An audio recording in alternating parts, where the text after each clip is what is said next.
I've been attached with the feeling of them waking up with you by my side.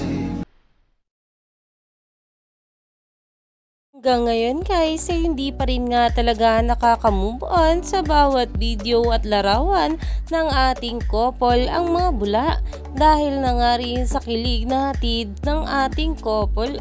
Pero ito na nga guys, ang pag-uusapan natin ang bawat post nga ng ating Donnie Pangilinan sa kanyang social media account na kung saan ay sa kanya nga itong endorsement at kitang-kita nga talaga kung gaano talaga ka-hands-on itong ating Donnie at Belle sa kanilang mga endorsement at projects. Kaya naman talagang tinatangkilik nga sila ng mga bula at ng mga endorsement na hindi nagsasawang kunin nga ang ating couple.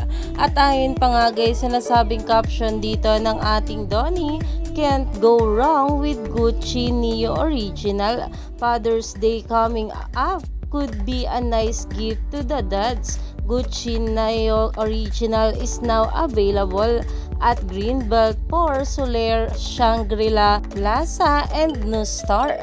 Yan na nga guys ang pinag-uusapan ngayon sa social media. Alam naman natin kung gaano nga talaga ka-close itong ating Donnie Pangilinan sa kanyang Dina si Tito E. At ganun nga rin itong ating Belle Mariano. Kaya naman na-excite na nga mga bula sa bawat kaganapan nga ng ating couple. Kaya naman stay tuned lang tayo for more update.